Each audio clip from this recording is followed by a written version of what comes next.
ગુજરાતમાં ગ્રામ પંચાયતની ચૂંટણી માટે વહીવટીતંત્ર તો સજ્જ બન્યું છે, ત્યારે ફોર્મ પ્રક્રિયા પૂર્ણ થયા બાદ ઉમેદવારો પણ પોતાના પ્રચાર પ્રસારમાં લાગી ગયા છે। યાત્રાધામ અંબાજીમાં 2022માં ગ્રામ પંચાયતની મુદત પૂર્ણ થયા બાદ 2025માં એટલે કે 8 વર્ષ બાદ ચૂંટણી આવતા મતદારોમાં પણ ભારે ઉત્સાહ જોવા મળી રહ્યો છે।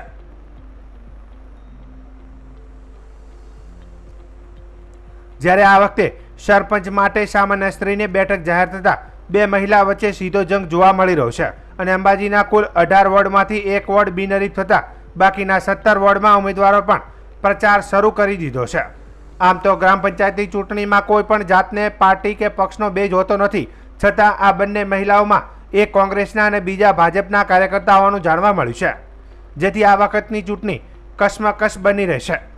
અંબાજી સરપંચના ઉમેદવાર કલ્પનાબેન દવે મોટી સંખ્યામાં લોકોની ઉપસ્થિતિમાં પોતાની ચૂંટણીનું કાર્યાલય ખુલ્લું મૂકી ઉપસ્થિત મતદારો પાસે મત આપવાની અપીલ કરી હતી, જ્યારે બીજા ઉમેદવાર માટે આક્ષેપ કરતા જણાવ્યું હતું કે તેમના પરિવારો છેલ્લા 30 વર્ષથી પંચાયતમાં રાજ કર્યું છે, છતાં કોઈ વિકાસ કરેલ નથી। આ ગામના વિકાસ માટે અને પરિવર્તન લાવવા માટે હું આ ચૂંટણી પંચમાં ઊભી રહી છું। અહીંયા બધા એરિયામાં હું ફરી કાલે તો બધી ગટરો ખુલ્લી હતી, રોડ રસ્તા ખરાબ હતા, પાણીની સમસ્યા છે, બધી પબ્લિક બૂમો પાડે છે કે રસ્તા ખરાબ છે, પાણી આવતું નથી, લોકોને કોઈ સુવિધા મળતી નથી। આટલા વર્ષ જે રાજ કર્યું છે એમણે કશું કર્યું નથી આ ગામમાં। આ ગામને હું હવે ઊંચું લાવવા માંગુ છું, આ ગામનો વિકાસ કરવા માંગુ છું। આ અંબાજી ગામ બધા અમારું છે અને આ અંબાજી ગામનું હું વ્યવસ્થિત સારી પ્રગતિશીલ કરવા માંગુ છું, એટલે મને બધાનો સાથ સહકાર જોઈએ। હું આ ગામની દીકરી છું, બહેન છું, તમે બધા મને સાથ સહકાર આપશો। આ પેઢી જે ચાલે છે 20 વર્ષોથી એ બધું મારે દૂર કરવું છે અને આ ગામનો મારે વિકાસ કરવો છે।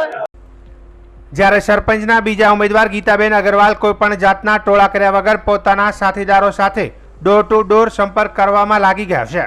પોતે 30 વર્ષથી અંબાજીના સ્થાનિક પ્રશ્નોથી વાકેફ હોવાનું જણાવ્યું હતું, જેમાં ખાસ કરીને પાણી, લાઇટ, ગટરને સ્વચ્છતા પ્રથમ પ્રાયોરિટી આપવાની ખાતરી આપી હતી।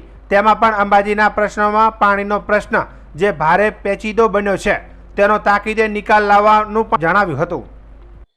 ગયા 30 વર્ષથી હું અંબાજી ગામથી દર એરિયામાં હું જોડાયેલી છું ને તે એરિયામાં શું પ્રોબ્લેમ છે એ મને જાણ છે।